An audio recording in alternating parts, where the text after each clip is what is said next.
Okay. Good evening, everyone, and thank you. I'm sorry that we're a little bit late. We had a long closed session, so thank you for your patience.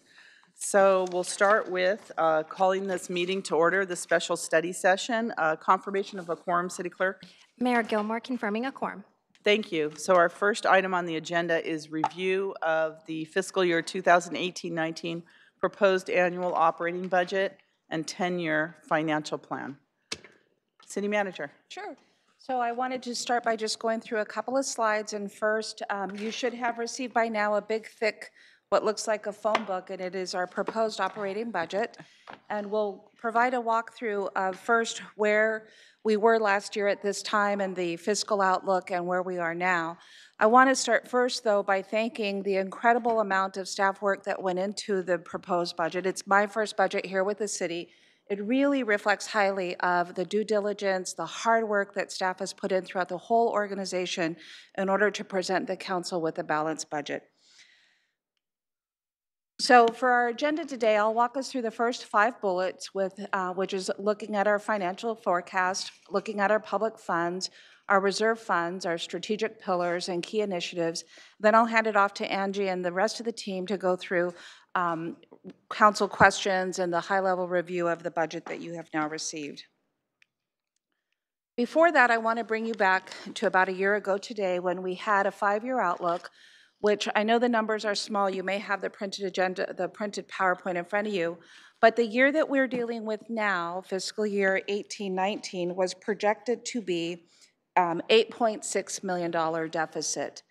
And what we wanted to do is better understand over a longer than 5-year term what the fiscal outlook was to understand how we prepare today for the years out in the future. And so we started by first taking the assumptions within the organization that built the 5-year forecast and drawed them out over a 10-year period of time. And we also looked at some of the basic approaches to fiscal management was by first looking at what are the actual CalPERS dollars that we'll be asked to pay in 18-19, as well as looking at some revised assumptions for revenue as well as salary projections, so revenue expenditures, if you will. And that number fell down to $5 million, and so we felt that we were on a good path towards reconciling the budget over 10 years by some simple fiscal due diligence, which takes time and is incredible, but at the same time, the stakes were high and we were looking at really, in essence, saving jobs. So we pushed our efforts a little bit farther and we started looking at our reserves and other assumptions down to interest earnings and how we assign value to overhead. And what we were able to do in a period of about 6 months' time, as we presented in January, is get that $8.6 million down to $1 million in deficit. And so that's where our budget started with respect to how do we balance a budget with $1 million deficit and still yield the results that we want with respect to strategic pillars and areas that we know require investment. So going forward, the next step we did is we realized that this is a structural deficit over 10 years, and structural deficits are best cured by ongoing expenditure reductions or ongoing revenue enhancements. And so while next week we'll start the conversation about revenue opportunities to look at the revenue side, today we're going to look at the way that we have balanced the budget on the expenditure side, and we'll spend a little bit of time looking at how we've been able to build up our reserves as well, because revenue control and monitoring, expenditure control and monitoring, and reserve also plays a key component as to how we balance out the out years. So when we look at the ongoing solutions, our deficit from year to year ranges from anywhere from $1 million to $7 million in 2021, which is about the time when it peaks. So clearly this is a structural deficit. Their changes will need to also be structural changes. And the reason why this is particularly important because the city and you in many forms, whether it's the Stadium Authority Board or looking at it from the capital side, we actually manage a fairly large portfolio of funds for the organization and for the services that fall under your authority. When we look at the dollars here, and most of this you've already seen, you've already approved the Stadium Authority budget, which is roughly $200 million. The capital improvement program, we began a study session last week, which is $83 million, and you're actually hearing a 2-year budget for the first time on capital side, which also is reflected of near $200 million, and the annual operating budget. So your actions in a very short order are well over $1 billion worth of decision-making through the public entities administered through Santa Clara. Equally as important is to understand how our reserves are faring, and I think this is a story that has not really generated enough attention. We talked about the need to resolve our budget deficits with ongoing funds, but it's also important to look at what we're putting aside on a one-time basis and how we're investing in our reserves as we look at the future going forward. And what's important to note is, as many typical organizations, you contribute and you draw down as needed. But what is shared here is from October 2017, and we're already beginning to make plans for closing out the year-end budget because we are close to the end of the fiscal year. The city will have put aside about $77 million in its reserves. And the chart there outlines the line item of reserves. These are one-time in nature, so they should not be expended for ongoing expenditures. But it does show that we are a city that is saving and investing in our reserves. That said, we also are drawing down when appropriate. If there's investments that are strategic, if there are areas that we need to in order to close a needed service or help with performance, the council has expressed and has performed very diligently in drawing down when needed. But I just wanted to make sure that you had an understanding of the state of our reserves. Our strategic pillars that we went over in January and the council affirmed them are promote and enhance economic and housing development, enhance community, sports, and recreational assets, deliver and enhance high-quality, efficient services and infrastructure, maintain adequate staffing levels, enhance community engagement and transparency, and ensure compliance with Measure J and managing Levi Stadium. So that served as the foundation for our budget development. Key initiatives that we wanted to keep front and center were to eliminate year-over-year deficits in the general fund revenue and general fund revenue opportunities and expenditure control. Study increased transparency for stadium operations, which I think we accomplished both in this budget as a separate section as well as through the budget for the Stadium Authority, which the board has adopted. Strengthen and streamline administrative processes. We'll start conversations around that as we go through the budget. Address citywide risk management, transition audit functions to the finance department, improve contract and records management, as well as citywide sustainability. It's important to just bracket the third bullet through the second to the last as key areas of service that we identified in January as really needing attention on our part so that we can, one, be more efficient with our public expenditure of funds, but two, also manage risk and administrative processes that can be very costly for the city when going unnoticed or unmanaged properly. Key changes in the budget, and this is more of a transparency action for the community to understand how dollars flow in and flow out. In the past, what we would do is just net out the number of expenditures against revenues and put that net number. But here what we're doing is showing the transfers as the transfers in, which are revenue, and the transfers out, which are expenditures. Stadium operations, as I mentioned, it already has a separate program. It can be found in non-departmental section of the budget. We've moved from a 5-year financial plan to a 10-year, as well as we're starting with the 2-year budget, which council authorized in January. And we renamed the working capital reserve to a budget stabilization reserve because there was confusion against the capital budget and working capital. Summary of changes. What you'll find in the budget is a one-time allocation, besides the baseline for services and staffing. You'll find a one-time allocation of $100,000 for waivers of fees or sponsorships as approved by the council. That means that any time a fee waiver or a request for sponsorship comes, we would bring that forward and we would draw down from the $100,000 fund instead of absorbing it within operations.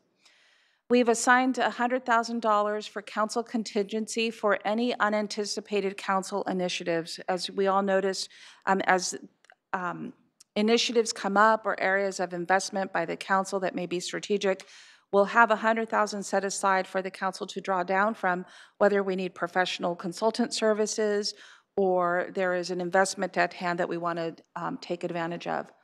We had, through some deletion of positions that are vacant and addition, we have the opportunity to add a risk manager, a management analyst to support our audit function, and a contracts analyst to enhance our contracts management. We did reduce 3 vacant positions, which proposed in the budget. One is in the city manager's office, another is in the Department of Public Works, and the other is in the council office. The council office position, we are also hoping to repurpose as a records manager or records coordinator to address the significant number of Public Records Act requests, which right now is being handled as a collateral duty between departments, certainly the clerk's office, the manager's office, and the city attorney's office. This position would hopefully be able to work as an internal records manager specialist or as a coordinator that helps bring more efficient and best practices into the organization. We've also, on the expenditure side, we've incorporated the recently 4 approved MOUs and made the adjustments for minimum wage increases. So we've stayed within our budget assumptions and have absorbed those. What we have not been able to do is fund a real estate manager and a sustainability coordinator or manager. We do propose in the budget, though, that the council's previous allocation of nearly $200,000, that we begin within our capacity to look at the climate action plan, use the dollars assigned for the purpose of updating that, and then see what our findings are from the consultant report in terms of where additional resources need to be added. And that's a very common practice, to first do the study and then determine what the staffing levels would be, what would be needed. So with that, I'm going to pass it over to Angie to walk us through even more numbers. Good evening. I have to recognize my book is beautiful, right? I want to recognize these 2 people right here who actually did most of the work. They're Felice Lee and Randy Postrowski. And we also have 2 budget members that aren't here, Tess Hong and Alita Riniker. We recently lost our budget manager while we were working on the budget, so they really had to work hard to get this done and get it on the timeline, so I'm really proud of them. Thank you very much. Just wanted to show you on the citywide side, it's $859.5 million.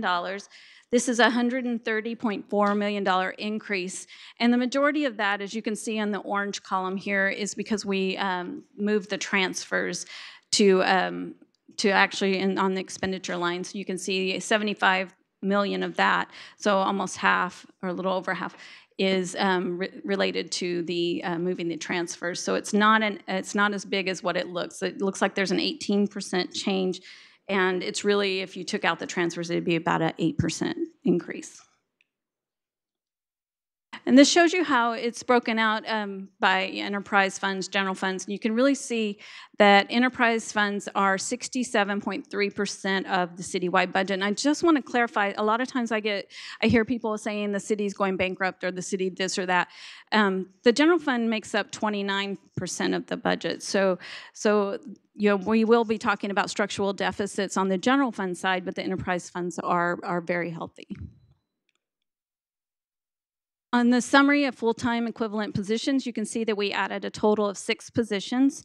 2.95 positions were added to the general fund, and 3.05 were added to the enterprise funds. And that 0.5 is just moving a position from the general fund to the enterprise reallocation of their duties. And you can see here it breaks it out by department, so you can see where the decreases and the increases were. So you can see the one I would like to call out is just the non-departmental section where we're adding 4 positions. And this is the key initiatives that we've spoken about. We wanted to break those out in non-departmental. That's for the risk manager, the contracts analyst, the management analyst for the audit function, and the records manager. These may be incorporated into other departments as we go forward, but right now we wanted to break it out to show you and show the public that we were putting these positions into the budget.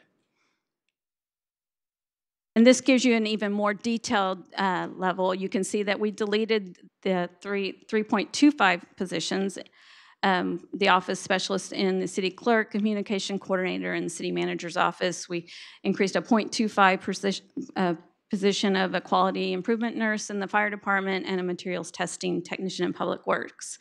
We reclassed the office specialist to the city council into a records manager.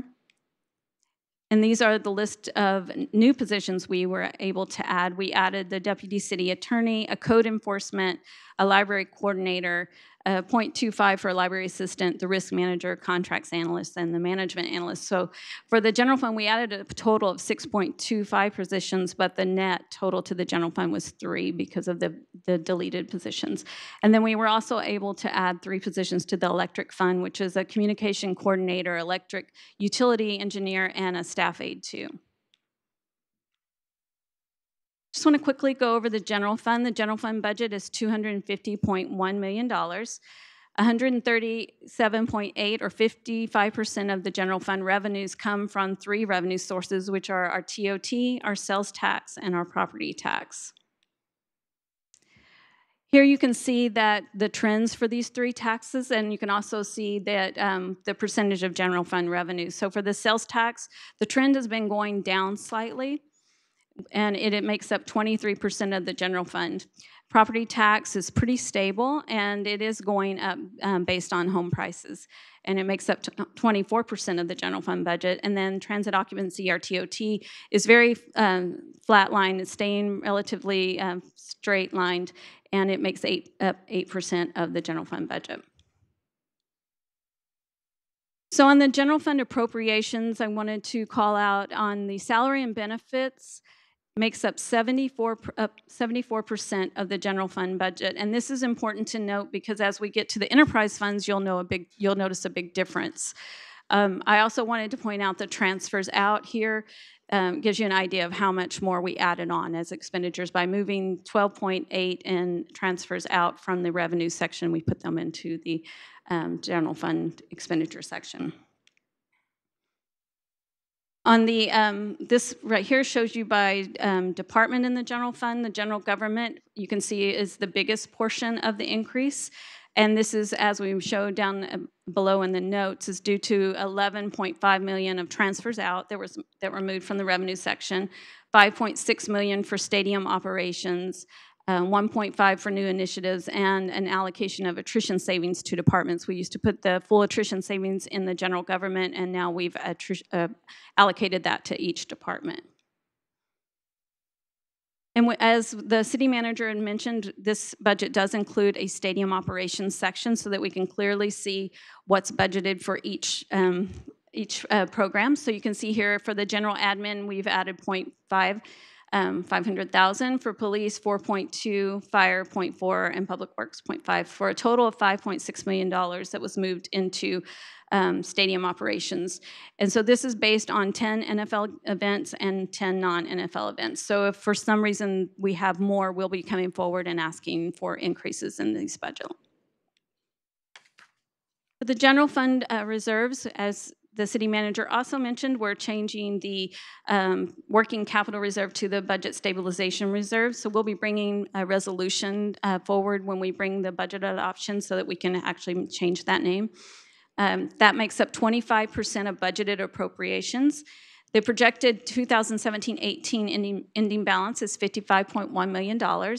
And based on the calculation of the current budget, that should be 59.3 for 18-19. Again, as we had mentioned with the when we were talking about the 10-year outlook, we are just using that, or budgeting that, or funding that with ongoing surplus, not actually budgeting them.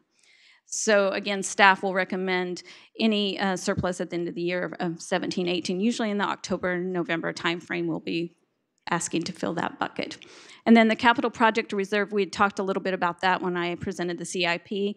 The estimated beginning balance is $30.9 million, and we're anticipating using 9.9 in 18-19 of that balance, and we are not filling that bucket either. For the enterprise funds, I just wanted to call out, their increase is 93.8, and a common theme you're going to see is that a lot of this is because of the transfers. The transfers in and out have caused an increase bigger than what it would be if we had not done them. You can see electric utility makes up 58 million of that, of the 93.8, but more than half of that is due to their transfers. So the electric utility is $450.1 million, and you can see the largest revenue for the electric utility is charges for services. It makes up 98% of the revenue for the electrics. So that is $442.5 million. So then when we break that out to show you where those charges of services are coming from, you can see that 86% of those charges for services are coming from our industrial customers. Residential customers only make up 7% of that total. So again, this is what I wanted to point out with the general fund, where you had salary and benefits being 74%. You can see that with electric, it's only 10% of their budget. Their biggest appropriation or expenses is the resource and production or the cost of power. So it makes up 63% of their budget. And again, the transfers out kind of skew their budget by half. So it would be a lot less. With water and sewer, you'll see a lot of the common themes that we just spoke about. With electric, it's $102.1 million. And again, 95% of their revenue comes from charges for services, or $97.5 million. And again, the same thing, their salary and benefits are relatively small compared to their overall budget. It makes up 13% of their budget. And their biggest is the resource and production costs. And again, they have the same. You can see with water and sewer, their transfers out make, almost a third or 3/4 of their increase. Internal service funds increased slightly by $1.7 million. The largest increase was in our special liability insurance fund and our equipment pool revolving for the automobiles. Special revenue funds went up by $6.4 million, but if you look at the last three, the gas tax, SB1, and traffic mitigation, these were formerly in the CIP fund, so had those not been included, we would be relatively flat and stayed pretty much the same in our special revenue funds. On the agency and authority funds, these are the Convention Center, the CVB, and the Sports and Open Space Authority or golf course. You can see that it only went up slightly by 0.4 and 4%. Moving to the 10-year outlook, you can see where the arrow is. That's where we're at 18-19. So we are projecting to have $250.1 million, and going out to 28-29, we expect to have $337.3 million. So you can see that our revenues are still increasing, just at a slow pace. Expenditures are going a little quicker. You can see the same thing, $250.1 million where the arrow is, and the expenditures by 28-29 go up to $365.5 million. And this one gives you a better idea of where the gap is. So the blue line is the expenditures and the green is our revenue. So you can see by 28-29, our expenses are going to exceed our revenues by $28.2 million. And the big driver here is what we've talked about in the past is our PERS expenditures. 18-19, we have $46.7 million in the budget. By 28-29, you can see that it's going to be 91.5, so it's basically going to double. It's an increase of $44.8 million. And here's a snapshot of what the rates are. So in 18-19, I bolded those so that we could see what our rates are per CalPERS. So for miscellaneous, it's 35.9, and for safety, it's 51.3. And then by 28-29, it'll be 45.8 and 74.7. So for just looking at safety, by 28-29, for every dollar, 75 cents will be for PERS. And wanted to call out too, we have, I did write it down. So for miscellaneous, it's about a $261 million unfunded liability. And for safety, it's about a $244 million unfunded liability. So we come up with about $505 million in unfunded liability. So you can see of that unfunded liability, 62% of that from the miscellaneous plan is attributed to retirees. And for the safety plan, it's 73%. And this is based on the Bartell study that we had done last year. So again, this is similar to the slides that you saw earlier. This is the 10-year outlook. We used the 1819 PERS rates, and again, we did do as best as we could to really realistically look at revenue trends and or use consultants if we had those in place for sales tax and property tax to come up with our revenue numbers. And then as the city manager had also mentioned, we took out the funding of the budget stabilization reserve, and we're going to be using one-time sources for that. So you can see that by 28-29, we're projecting a $28.2 million deficit. So it's still big, but it's less than what we had originally said in the 5-year. So this shows us if we self-correct, so each year we're trying to solve for that budget, and then that, it's accumulative. So if we fix that every year, those deficits can go down. And as you saw in the earlier slide, 2022 is when all of the 3-year for the new PERS rates goes down from 7.5 to 7%. This is when all that hits. That's why it's such a big drop then. And then, so that, to me, 2021 is the biggest hurdle for us, but if we can get through that. You'll also see the slight uptick in 26, 27, and that's because one of our amortization bases drops off in PERS, so it gives us a slight increase. And that completes my report, and I'd be happy to answer any questions that you have. I want to add a footnote to the CalPERS chart, so if we could just go to, let's go to slide 49. And we could talk about slide 48 and 49, so we'll start on 48. What's important to note is that these numbers and our CalPERS projections are based off of a current set of information and most recent changes that CalPERS has initiated. What these numbers do not plan for is any coming change in the out years that that the board of CalPERS may take, which obviously would have financial impact to us. I can say that since probably about 2011, 12, they've been very active year to year, initiating change for their own corrective action that impacts us. And it's very likely that we'll have to build in future CalPERS action to adjust for our financial projections.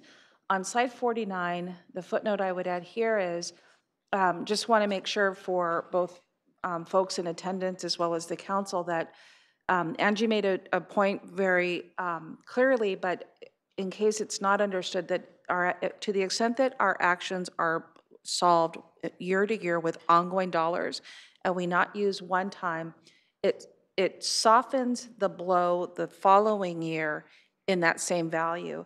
And so that's how the difference between slide 49 and 50 is that if we self-correct for 3.5 in fiscal year 1920, it's 3.5 less that we've got to worry about in 2021. And so it really shows that the power of ongoing solutions to mitigate and to be disciplined around that. It does mean eliminations or the need to generate more revenue, but it is a concept that we have to keep front and center as we go forward. Thank you, Angie. Thank you. Okay, thank you. I do have some council questions. Councilmember Mahan? No. Okay. I have a question, Angie. Thank you very much for this. It's a great overview for us to see. I know a lot of the details in the book, so. You didn't want to read all of it? We are.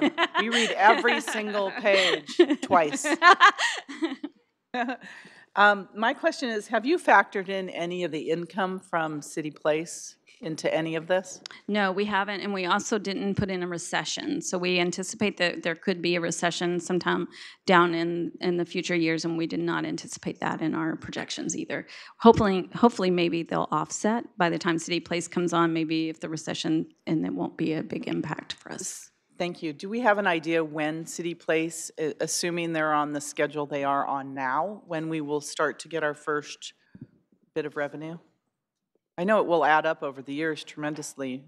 Do we have any, are we 2 years, 3 years, 4 years? What I want to start is, as Ruth comes up with the numbers on rental and all of that, the charge that City Place has to take right now, and they are in fact, is looking at the quickly changing nature of retail and what that means for our local tax base. And so obviously in the project that was presented, there was anchor stores that are frankly closing down right now, and so that will change the financial assumptions to our tax base that we'll have to adjust for. But there is some predictable year-to-year Hi, Ruth. Hi, Ruth Shikata, Assistant City Manager.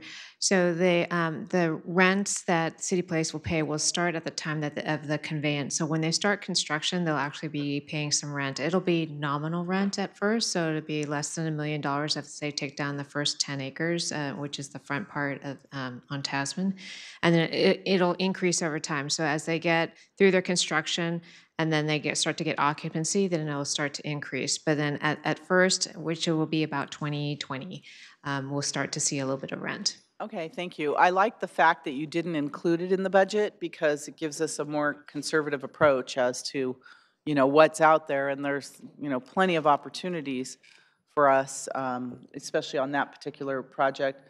Councilmember Davis. Thank you, Mayor.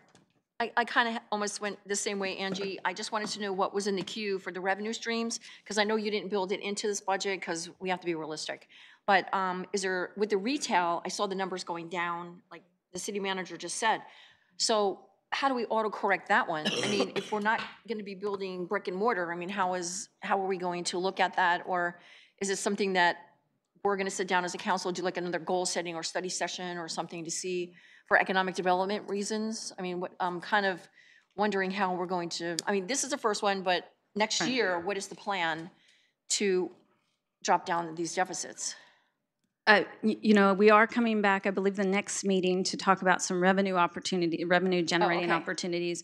And then we'll, as the city manager mentioned, we probably will have to look at some expenditure controls, but I'll let her expand. So while we were developing the 10-year outlook and the proposed budgets that you have in front of you, we were also studying revenue opportunities, and you'll be presented with a report that will go public on Friday. And it's a 3-part report. The first is it's an inventory of tax options for the council to consider, and it walks through pros and cons of each, as well as order of magnitude of new revenue that could be received if there's a majority vote of our voters. The second specifically is on the council-directed bond measure and the dollar value and some additional work that we'd like to bring forward to understand the composition of what would be in such a ballot measure, which brings revenue into reinvesting for capital projects in the city that we have identified are well needed. And then the third is the cannabis tax, which is also council directed, and we'll want to walk through what the policy and the program is looking like so that we'll be moving very quickly over the next couple of weeks to the extent that we provide a good presentation and the council is able to give us input. We'll be ready to perform community research and be back to the council in early July with the results of the research and receive more input and direction from the council so that we can present potential ballot initiatives on July 17th before you go to break. So that's the mission as you also concurrently look at your budget. Okay, and then to add on to that, TOT is part of that little wheel. And what are we looking at? Because we have some hotels that are going in, and we have hotels that are being placed on our borders. Are we taking a look at the regional impact that's coming at us? We are, okay. and you will hear a presentation as well as what's happening in the region with respect to dollar value. Our neighboring city to the north, Sunnyvale, is actually entertaining a 2% increase action tonight to put on their ballot in November. So we're watching very closely what's taking place from city to city to understand if there is an increase in TOT, where Santa Clara, or how Santa Clara would benchmark against regional cities. Okay, because that's the only one I'm really worried about in jeopardy of, because it is a small little pie, but still, I was your predecessor. I was always going, how do we make that pie bigger? And what is the direction that we should take? Because there were like 24 built. Well, you were the city manager in Sunnyvale. You're building hotels over there, making me nervous. So yeah, so I just kind of wondered how much jeopardy we were in, but you answered the question. I want to note, and there's a chart there that we can spend a little bit of time, is as we look at the revenue opportunities, we'll bring this chart back next week as well. It talks about the volatility and the stability of the taxes, because as the council looks at revenue opportunities, we're going to want to look at stable revenue opportunities that don't go up and down with the market or with recessions, and how sensitive they are. And so in here, we've broken down the 3 major ones. I thought it was important coming into the organization to understand the impact of TOT and sales tax. It's fairly significant to the general fund, and it means that some of our growth areas for taxes, the council may want to consider more stable funds, so that to the extent that our larger taxes right now move with the economy, we begin to stabilize the funding source that our city services highly depend on. Our public depends on those city services. That came out wrong. Well, that's what I'm kind of concerned get it. about. So then my other thing is the sales tax, because that's our retail brick and mortar. Where, I'm trying to figure out how, because the trend is going down. You did the research. Did you do it nationally? Did you do it statewide? I mean, how did you come up with the numbers? Like, when would there be a correction that could actually hurt us? So we have a sales tax consultant that we contract with that provided us with both the next year's, or the 18-19 projections, but also the 10-year projections. And they look at, they work for other organizations within the state, and then they also look at the trends. So we rely on them because they have the expertise. So that's where we got that number. Okay. And they are seeing it going. And they did not put a recession. They gave us a projection that if we wanted to put the recession scenario in there, but we chose not to. Okay, so when we have another study session, then you'll tell us about the correction, right? Okay, thank you. Thank you. Councilmember O'Neill. Thank you. So just in general, this slide here with the volatility of the tax sources, that's been kind of on one of my little hot buttons since I was on the school board, because the relative volatility, often, as you've mentioned, the property tax tends to be the most stable. And unfortunately, in the state of California, we are overwhelmingly dependent on income tax, and then secondarily sales tax, and income tax is the most volatile of all, and then sales tax. And it's going to be interesting to see on the sales tax if there's proposals to have more robust taxing done on the internet entities, so that the sales tax, even because of their agreements that they have about how they pay sales tax into the states now, is like where their distribution centers are, and there are proposals that they would have to pay, I guess, like to the shipping address. So that might be a chance, but it's too bad we're not. The property tax is the most stable around here, relatively to a lot of those. But our sources are what they are. And one of the other things I wanted to comment, based on the point that Ms. Shikata made about City Place, I'll confess I haven't read the whole budget yet, but I did read the overview, which was a very good document for members of the public. If you're out there, it's like 25 pages, and it has some of the same graphics. But one of the very good points in there was that none of the revenues from projects that are proposed, or even if they're approved, if they're not under construction, there has been no inclusion into the projections on the revenues from those projects, which I think is a very prudent approach, because we can be very over enthusiastic and think, oh yeah, we're getting all these projects are coming, we're going to get tax revenue, and then the next recession hits, and they don't. We saw that before. Things just places, fields stay empty for years or whatever. So just so the public is aware of that, and the whole thing. We also need to be thinking. I think we are now in the longest expansion, at least since World War II. So even though I read a lot of financial reports, and as I'm looking at my own investments and things, they're thinking there's at least a year left in expansion. But we say what goes up must come down to some degree, and so so we have to keep that in mind as to what happens. I feel like that we were a little late in reacting to the recession, in 2000, when it started hitting 2007, 2008, 2009, 2010. We were a little bit late there, so we that we have to keep that also in our minds about how we might have to quickly figure out how to adjust in the event that something like that happens, because we are a little more tightly constrained. And so, Angie, one of the questions I had, and I had highlighted it, and you have it in some of the slides, about like the stadium operations, because one of the things I've been saying, you know, for a number of years is, and you show the 5.6 total, is, you know, looking at the costs. So the 5.6 million, I think that's slide 26, and it was on page 8 in the overview. The amount charged to outside entities and other funds also includes 5.7 million to reimburse the general fund for stadium-related services provided to the 49ers and the Santa Clara Stadium Authority. So does that money actually really also reflected in the Stadium Authority budget? Because those are really Stadium Authority costs. So I have to put on my other hat. Yeah. So all the public safety come through the general fund, and then the stadium authority, they all flow through Manco. So in the stadium authority, you would see it on our non-NFL events expenses. You know how we broke them out this year in the budget, so we showed it. So that would be, the public safety would be charged through there. With the NFL, Manco reimburses on behalf of the NFL. So that would not, so roughly half, right, would go to the 49ers. Okay, so it's kind of cut, it's kind of broken in, Correct, where, 10 and whether it's 10. in the general fund or in the Stadium Authority budget based on whether it's a non-NFL event or an NFL event. Correct.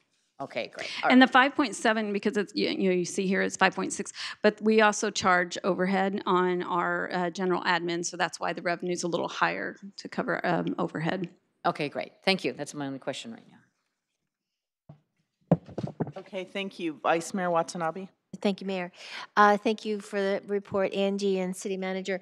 A lot of questions that I had have been asked already. However, there's one that I wanted to just ask about. The one-time allocation of the $100,000, I guess this is a question for the city manager, and for the waiver of fees, and then also the council contingency of $100,000 to expend on council initiatives. Do we, is there a plan like to replenish those buckets, or do you foresee them being replenished at a certain time, or have any thoughts about how it might be done? So we're proposing $100,000 for the fiscal year, and if the council would like to increase them, obviously now's the time to talk about it, or if the council were to draw down the full amounts, the council would be able to draw down from reserves in order to replenish them. But at this point in time, they would be reoccurring year to year. Okay. They would zero out at the end of the year and be reintroduced in that value unless there's a change on the part of council. Okay, so it's not just a one, well, it says the one-time allocation of $100,000 for the waiver of fees or sponsorship as approved by the council, so that would that be replenished every year? But, I mean, We could make that. Okay, okay, and the same thing with the other amount. Okay, thank you very much. And we will be bringing forward a policy later on to how that would be spent, and so that you have some guidelines too to make it easier. Part of what we thought was important is this is a new practice for the council to have a policy and a sponsorship policy, fee waiver policy, and we wanted to understand the utilization of the funds and how this program would be implemented, and then we can come back with a final report for council. You guys can make further determinations. Great, thank you. Okay, I don't see any other comment or questions from the council. Do we have any thank you very much, Angie. Are there any members of the public that would like to speak? If so, please come forward. No? None? Okay. City Manager, I have a question, and also in terms of process for the council, there's one particular item that I didn't see in the budget, and I want to get a council consensus on this if I can, that it be brought back with the budget documents later for a discussion. And that is the, at the lawn bowling center at Central Park. There was in the past some money in the budget to fix the, I'll say the very challenged building that is there, both more in terms of the outside of the building. It needs some paint, it needs some fixing up, and some work inside the building. So there was money in the past in the budget to build them a new a new clubhouse for the lawn bowl, the seniors, many seniors that lawn bowl. But I know that we are looking at potentially master planning Central Park, that we may potentially have a bond issue that may, keep them if the swim center's moved. I mean, it's really up in the air as to what happens, but they do need some work now because it looks quite dilapidated, and to be frank, it doesn't look, it's not up to our standards in Santa Clara in terms of having that particular building right next to the beautiful Central Park Library and our, swim center. So I would like to see if we can bring some money back into the budget to do some, especially outside repair work and painting and some other work to that particular building. So would I need a consensus of the council, a vote to refer it to you? What is necessary for me to do that? I would, I'm looking for Jim. I would like to invite Jim up just to offer a couple of comments. The Okay. question has come up recently around the nature of the funds that were once in the budget and what has occurred with them, as well as just the state of that temporary trailer facility. I think what would be important is if the council wants to get on record of tasking staff to come back with a dollar value as part of an errata document, then you could take your consideration as you look at your final adoption of the budget, and we'd be able to plug in a dollar value and perhaps provide the context of what happened to the funds and just a little bit more background. Right, thank you. I know that was supposed to be a temporary facility, but I think it's been there a long time. Welcome, Director of Parks and Recreation. Thank you. Jim Tischer, Parks and Recreation. Yes, the facility that we have there now as a trailer has been there for a number of years. And before that, before the expansion of the library, there had been a small room that they used as a clubhouse. You're right that we are looking at a Central Park master plan. If the idea is to provide some funding to do some aesthetic improvements on the exterior of the building, we had done a facility assessment of it. It is habitable and it is safe. The building official had gone out and done a review. So if you're talking about aesthetic things, painting, some flooring, carpeting, those sorts of things, we could come back and measure that out, find out what the cost is, and as the city manager mentioned, provide that as additional budget item.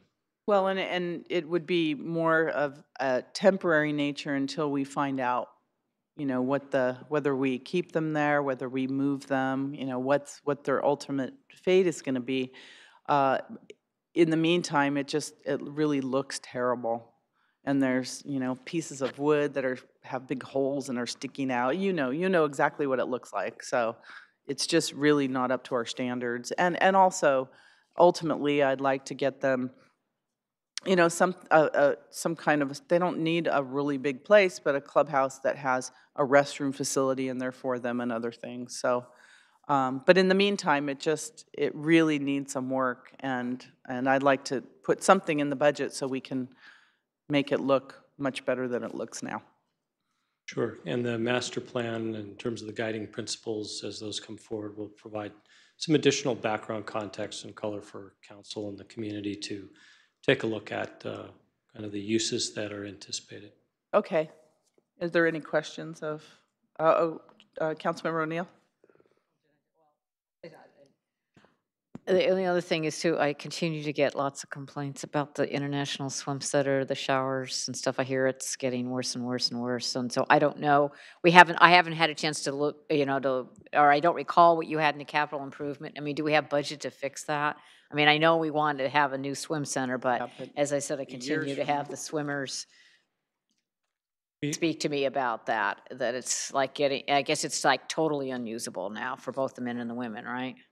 Not totally unusable, and I'm saying that with a bit of hesitation. What we do have are some temporary shower facilities that are being provided. Restroom changing areas are available. So there was an assessment done by Public Works Department looking at that with an outside consultant contractor. And so as those costs come forward, we'll be able to provide an idea of what we can do on a repair replacement basis. Thank you. Vice Mayor Watanabe? No?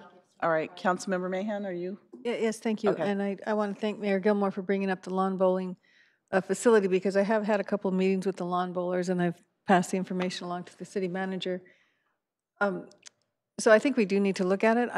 I looked at the facility. I'm not sure that I would call some of the conditions even safe, but nonetheless, at least if we're doing some assessment and can do repairs to just keep that portable building that's been there for many, many years, at least keep it functional for the time being. They also want to know how they can get involved in the master planning of the Central Park, to see that, where they might fit in with that master plan. So again, this is a study session, so at the mayor's suggestion, by consensus, we can refer this back to the city manager to take a look at and report back through the budget sessions as we move forward. Okay. Do we have consensus?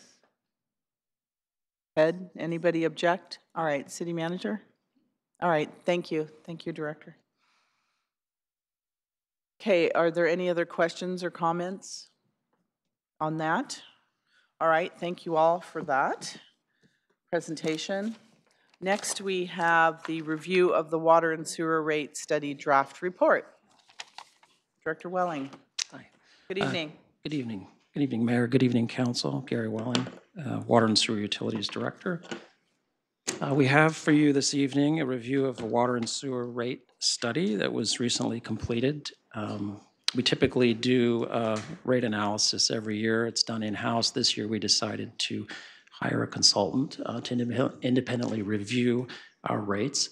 I'm going to be joined tonight by Ann Buey and Alberto Morales from Black & Veatch. I want to acknowledge the hard work by the consultant on very tight timelines, and acknowledge a couple of folks that are here tonight, city staff, Shilpa Mehta and Brendan McCarthy and Mike Vasquez. I don't know if Mike's here, but everybody worked very hard on this. So a little bit about our water system. We have approximately 26,000 service connections, 335 miles of distribution mains, and we have 3 imported water connections. We get water from San Francisco Public Utilities, Santa Clara Valley Water District, and we also pump groundwater. The map on the right really shows the percentage of water supply, 10.4% coming from SFPUC, the smallest amount. We actually have 16% recycled water supply, 17% of sales, which is really phenomenal for a city. We have 55% of our water is pumped from groundwater, and 18.6% is treated water from the district. On the sanitary sewer system, we have 288 miles of sewer line. For the most part, we convey about 14 million gallons of sewage per day. It goes to San Jose, Santa Clara Regional Wastewater Facility, which we are co-owners of. The recycled water system, we have about 238 service connections, 33 miles of distribution pipe, and as I mentioned, we're 17% of the total water supply.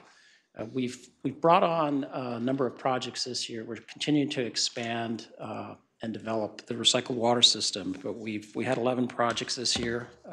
Number one, or the largest project being NVIDIA, which is a dual plumb facility located in the city.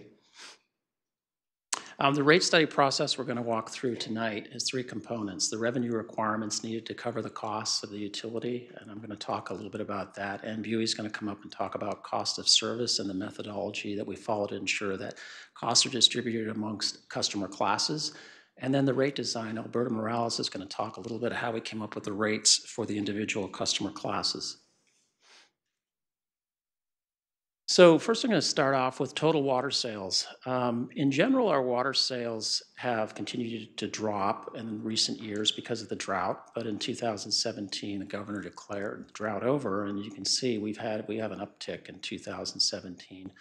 But in general, as the population has increased, we've seen water use drop, and citizens do a very good job of conserving water, and our gallons per capita is very low. On the recycled water sales, this is just showing a percentage of total water sales, and we're at 17% in the city. And this helps, recycled water sales really helps supplant potable water sales. So this is something we really want to expand with South Bay Water Recycling in the city of San Jose. So one of the key drivers for in the rate setting process and revenue requirements is the wholesale water rates. And what this chart is, we have millions of dollars in sales of water, but we also have, from a revenue standpoint, we also have huge costs, wholesale costs. And so this breakdown really is our groundwater costs. You can see this year, 18-19, the Santa Clara Valley Water District has an increase of 9.7% on groundwater, and that's one of our biggest expenses. They are proposing over the next 7 years consecutively to do 9.7% annually. Treated water rates are up 8.9%, and typically those are priced at $100 greater an acre foot than groundwater. Hetch Hetchy, SFPUC, they've had substantial rates probably 2 or 3 years ago. They are the most expensive water that we purchase really in our city and in the valley. But in the next 4 years, they are not proposing any rate increases. So that's a good thing. Recycled water, we're looking at a 10.7% increase. And that increase is coming from South Bay Water Recycling. This is just a chart showing the wholesale water costs and how they track. SFPUC being the most expensive, Santa Clara Valley Water District, the green line is the treated water, and then the blue line is the groundwater. And those track, as I said, there's a $100 difference between the two of those.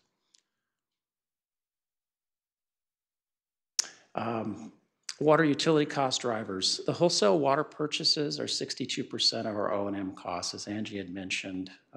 It's not salaries and benefits, it's really the water purchases.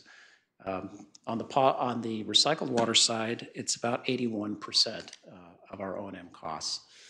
And over the next 5 years, another driver is a $21 million we're going to be spending on repair and replacement of water distribution system and upgrades to our tanks, and also our well feasibility studies. This chart shows the water operating revenues and expenses for water utility. As you can see, the revenues are around $45 million, and the largest portion of our costs, I mean, the revenues stay ahead of our costs. The blue bar is our city capital costs, but that orange bar at the bottom is the wholesale water costs, and you can see how large that is. In general, our cash balance is pretty good. We're a little bit lower than we should be on the target, but right now our overall cash reserve is about 21 million. So one of the things the city manager directed us to do when we did this study was to look at reserves, and we looked at reserves in all 3 utilities. So what we're proposing during the study was to create 3 separate reserves. The rate stabilization reserve, which is 10% of the previous year's revenues, construction reserve, which is 12 months of the following year, construction costs or capital costs, and then an operating reserve, which is 90 days of cash.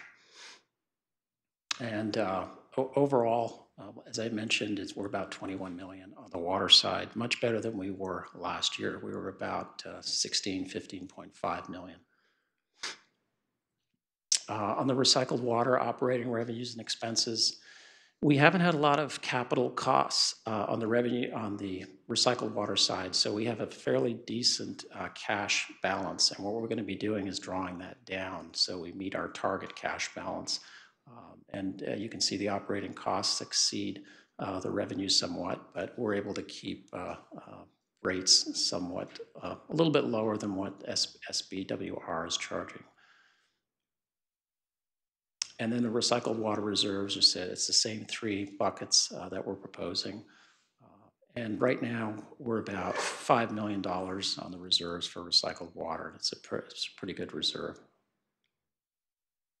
On the sewer utility cost drivers, kind Capital costs are the primary driver, and it's really the regional wastewater facility. They're essentially replacing the plant. And we're looking at $146.8 million over the next 5 years. In 18-19 alone, we're looking at $16.2 million. And then we also have our capital projects related to the city's collection system, which are at $38 million over the next 5 years. But the $146 million is a huge driver. So the sewer operating revenues and expenses, looking at this, we have city operating costs at the top, the hatched portion of the bar. And then we have city capital costs in the light blue or teal, and the regional wastewater facility operating costs in the blue, and capital costs at the bottom. And we have a fairly decent cash balance right now, reserves for construction cash, so we're continuing to draw that down to help pay for the capital costs at the regional wastewater facility.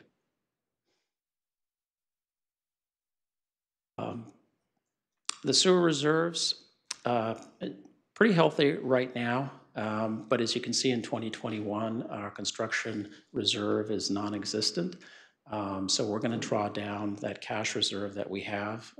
Most of that money is going to go to the regional wastewater facility for capital, which I mentioned next year is $15 million. The O&M costs at the plant are about $16 million, so that's a total of $30 million. What we're proposing to do around 2021, it's a timing issue. We're looking at doing debt financing, revenue bonds of $50 million, and potentially skipping a year, depending on the need, and then 22, 23, doing $25 million. And that's going to keep rates low and spread the costs over a 30-year period. We don't have any generational inequities. Okay, and I'm going to hand this off to Ann. She's going to talk about cost of service. Thank you, Gary. Okay, I'm going to give this. I'm very bad Evening. with good evening. Hello, Madam Mayor, honorable council members. My name is Ann Bowie. I am with the firm of Black & Veatch. I am the managing director for the Western region regarding all management consulting work, specifically for utilities. Water and wastewater happens to be my specialty. Black & Veatch has been in the business for over 100 years. I haven't been the company that long. I'm working on 29. But, Me too, yeah. So what we're doing here is, and we specialize, Alberto and myself, specialize in, I don't know how to bring that back, okay, specialize in rate studies and cost of service studies and helping utilities achieve the best type of financial planning that they can to achieve their various goals. So what I'm going to talk about today is the cost of service aspect and the methodology. And frequently what happens is people come to me and they go, what exactly is cost of service? And why the heck do we need to do one? Cost of service is, very simply put, what we're trying to do is to make sure that there is a match between the cost of providing a service to a customer class and the revenues that we charge for that provision of that service. Okay? In the simplest of terms, that's what it is. Now, it takes on a special meaning in the state of California, but in general, the reason why you want to do this is because you really want to know who is posing the demand and the cost burdens on your system.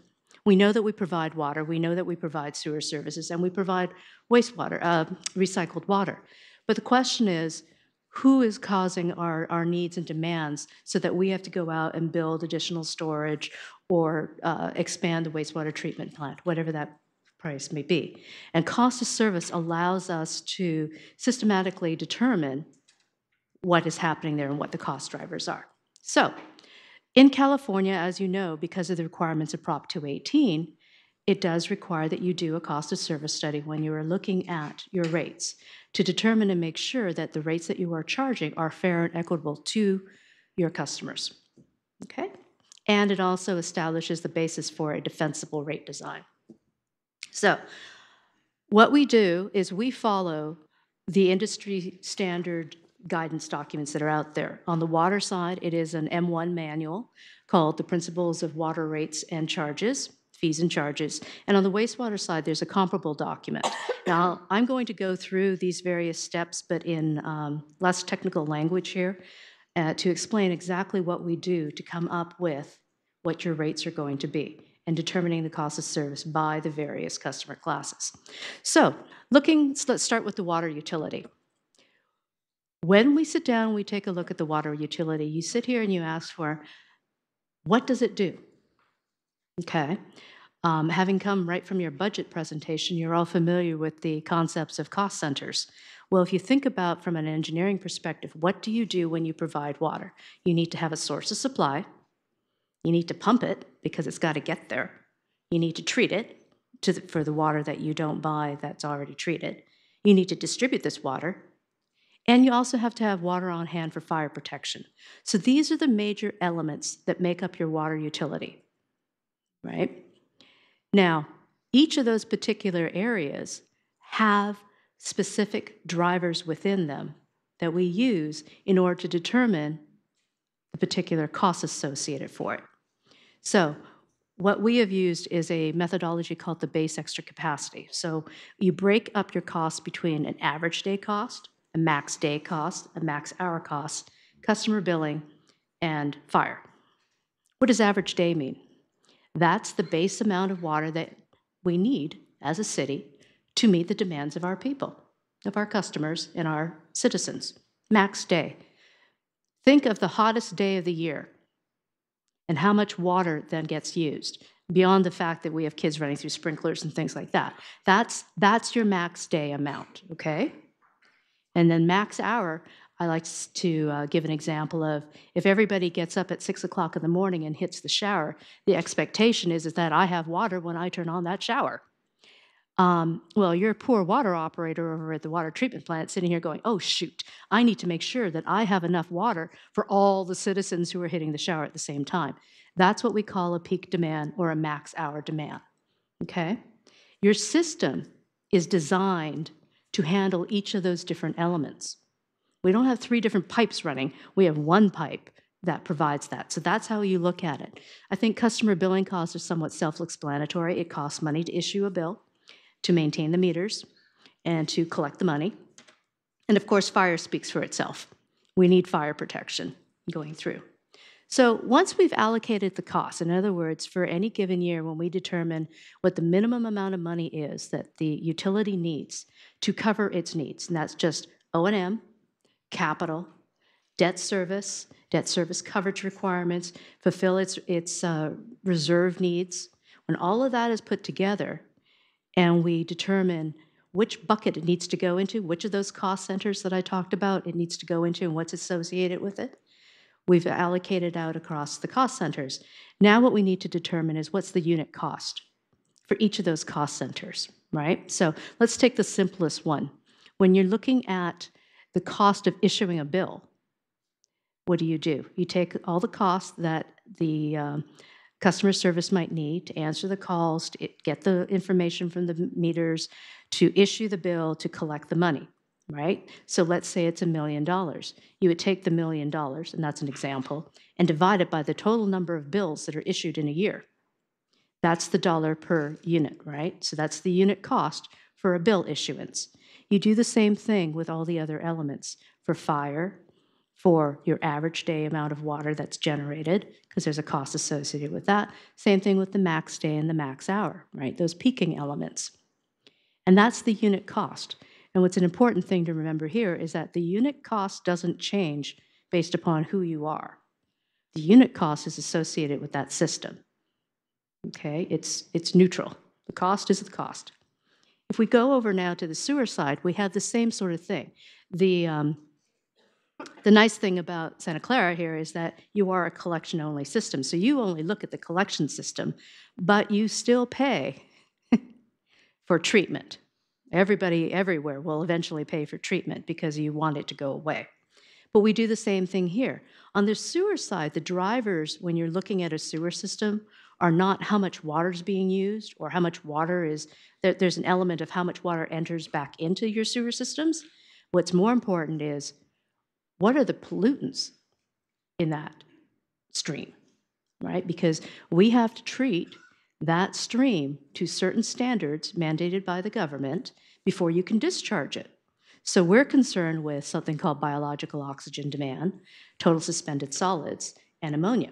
We need to know who is polluting our streams or discharging it through their various activities so that we can monitor that and make sure that it's handled appropriately. So in the same fashion as what we've done for water, we do the same thing on the sewer side, where we again determine the unit costs by those particular cost elements. So we care about how many pounds of BOD are being generated. We go to the next slide, Alberto. How many pounds are being generated of your suspended solids, things like that, okay? After we've done that, we need to distribute these costs to the various customer classes. And this is where I talk about, remember how I said that the unit cost is the unit cost, it belongs to the system? Well, the only difference between a residential customer or an industrial customer is how many units do you use, right? So if I'm a residential user and I have 100 units, my cost will be 100 times whatever that unit value is. If I'm an industrial customer and I use 1,000 units, it's going to be 1,000 units times that same unit cost. That's what determines how much cost it takes to be able to provide that service to that particular customer type. Does that make sense? We're doing a kind of bit like slicing the pie up into 16 pieces and putting it back together.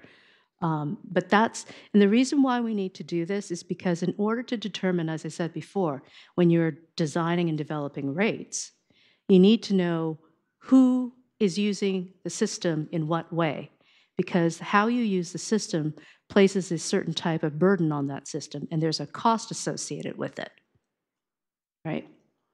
And in order to, again, design the rates so that it's fair to everybody, you need to make sure that everybody is paying their fair share based upon what they do with it. Okay? So after that, we go into rate design. Alberto? Good afternoon. I will talk about rate design. So building on the revenue requirements that Gary mentioned and the cost of service allocation process that Ann mentioned comes rate design. So what is rate design? By definition, it's a process where we develop rates that recover the total costs identified in the revenue requirements. In developing these rates, we consider multiple items. So the first thing we consider is, are the rates developed fair and equitable? Second is, are the rates developed, do they provide revenue stability? Third, do they recognize the differences between the customer classes? Fourth, do they continue to support water conservation within the utility? And fifth, do they meet city policies and regulations? So with that said, we move on to what the actual rates would come out of. So we talk about water rates first. Water rates are composed of a minimum monthly service charge or a consumption charge. The minimum monthly service charge is a fee per month, a flat fee per month based on meter size. So as the meter size increases, the fee increases. Within the minimum monthly service charge, there is a minimum usage allowance embedded within each one of these meter sizes. Once the minimum usage allowance is exceeded, then the customer is charged solely on the consumption charge, which is $1 per 100 cubic feet of water. 100 cubic feet roughly represents 748 gallons. So it's either or, it's not both together, the charge. We made modifications to the structure. The first modification we made was to the minimum monthly service charge. We amended the usage allowance embedded within the service charge. We did this for the reason that we wanted to make sure that the allowance met a minimum allowance for health and safety reasons of water usage.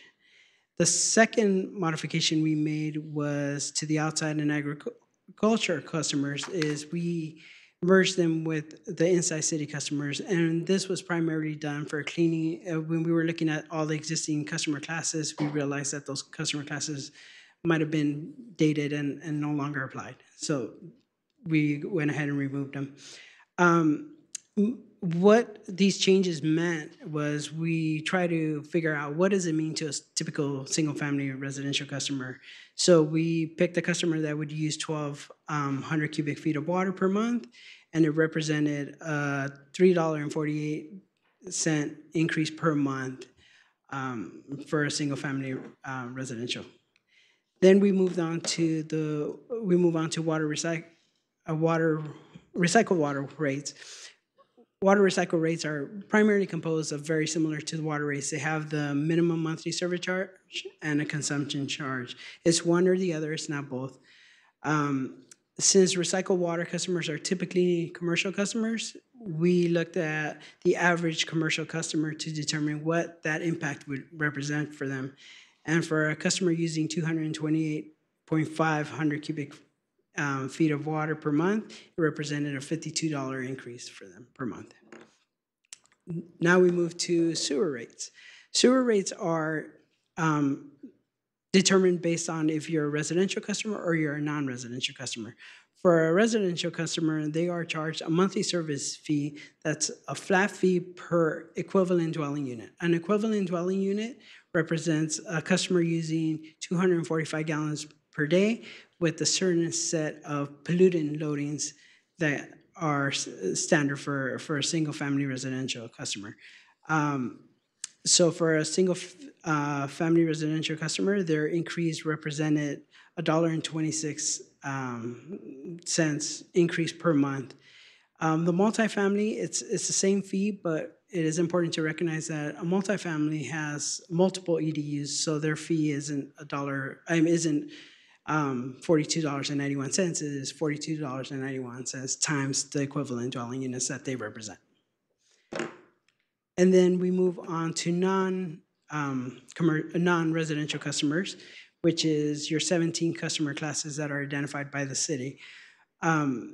These are charged on $1 per 100 cubic feet of water consumed, and they have a return factor embedded within. So we understand that a non-residential customer will use water, but not all of it will return to the system. So there is an embedded return factor, meaning 90% of the water consumed will return into the system. Each one of these customers, the difference in rates and unit rates for all of these customers is really associated with the whole cost of service that Ann mentioned. That has to do with each customer's puts a different demand on the system, different flow, different strains. That's what really separates the different customer classes in terms of unit rates. And with that, I will pass it on back to Gary. Thank you. Okay, so this is this chart actually shows how we compare starting next year with proposed rates in other cities and what we're proposing. So compared with City of San Jose, Sunnyvale, San Jose Water Company, Mountain View, Milpitas, and Palo Alto being the most expensive. We rank pretty Which good. bar are we? So we are the second column. Our current charges are the first three bars, the first column.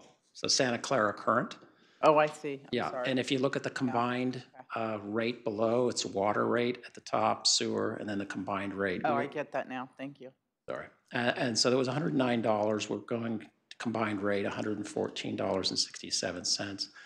And so we're the lowest compared with what's being proposed with those comparable cities.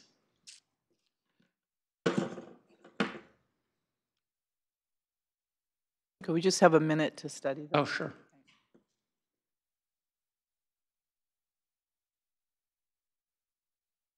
We were looking at Palo Alto and we're saying, wow, it's really expensive in Palo Alto. So they get their water primarily from SFPUC. They don't pump groundwater, and it's the most expensive source.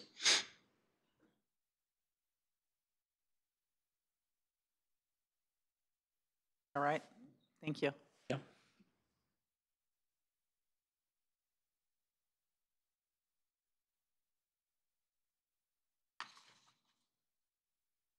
Yeah. Okay, so this is just a summary of the proposed rates. On the water side, the proposed for next year, next fiscal year, starting July 1st, will be 5.1%.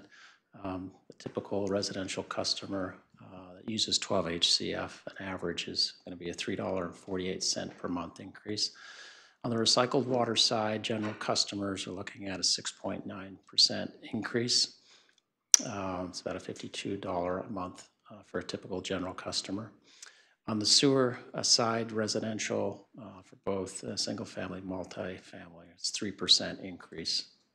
As Alberto had mentioned, it's $1.26 per month. And on the non-residential side, it'd be the commercial, it's a 9.6% average increase.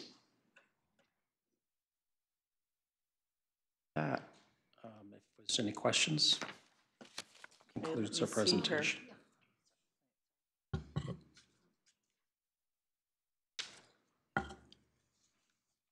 Councilmember Davis. Okay.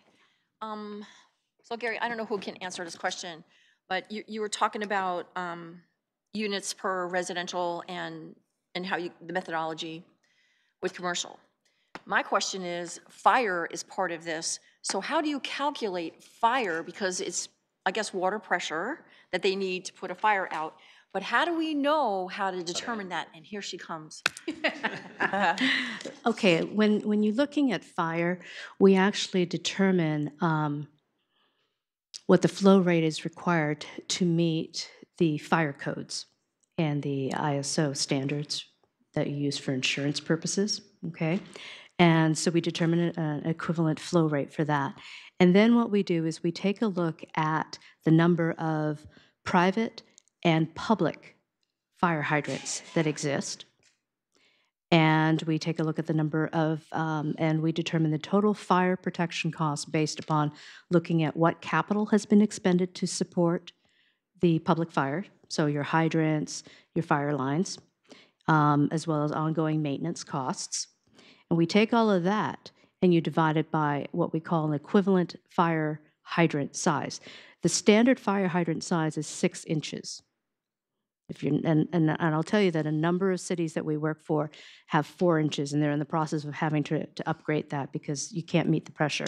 So that's how fire is reallocated, right? So then you determine what the total cost is for public fire. And we then, because it's not a separate line item charge, we then prorate it back out to all the different customers, or in this case, it's one big group based upon cost of service. So it gets embedded back into your meter charge. Okay, because we had a really huge fire on El Camino Real, and it was a strip mall. And people were complaining that their pressure went down. We didn't have enough water. I mean, I think the chief, he remembers all this. And so I was wondering if that ever happens again, because we have some larger structures. We have, we have City Place that's coming into, play. So it's like these kind of things, I mean, I understand how you calculate it. Right. What happened is, for example, in your master plan that's coming up, those are the things that would have to be evaluated. The department would also have to take a look to make sure that the lines that are feeding those areas are sufficient to handle that.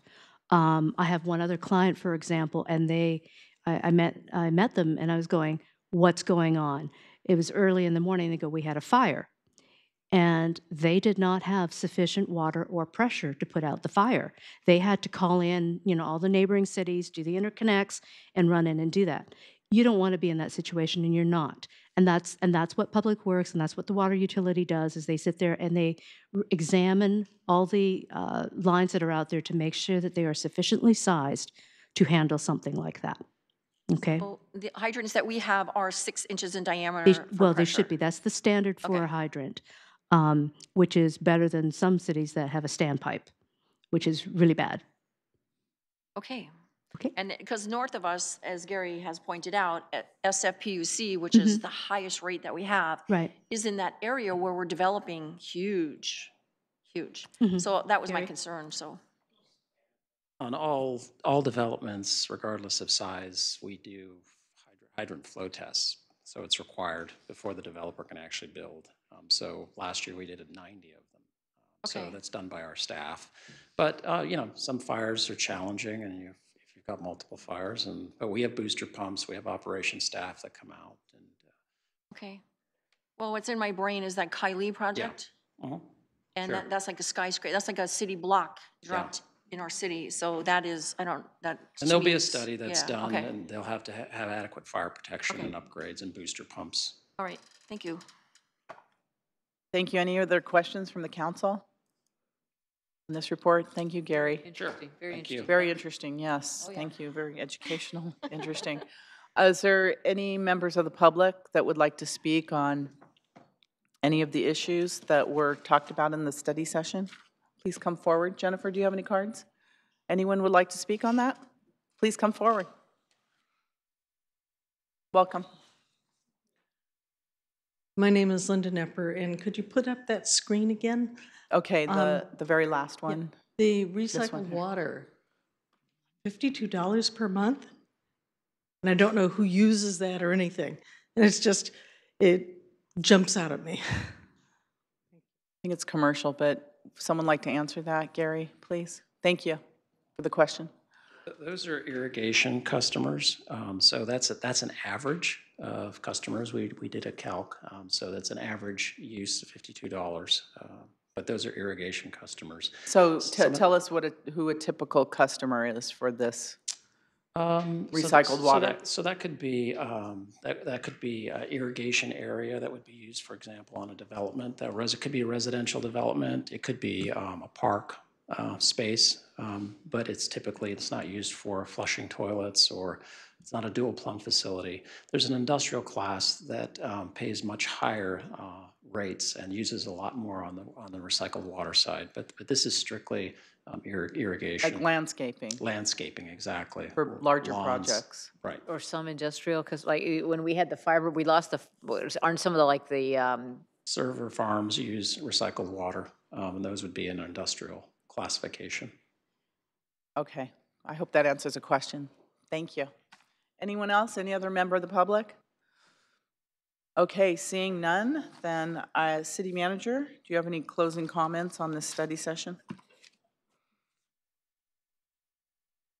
I just wanted add that the presentation that you received on these rates are already assumed in the proposed budget, and so any other rate discussions and presentations that we have, we've already folded them into the budget, and so we're well on our way into budget deliberations, and we look forward to our next presentation. Thank you.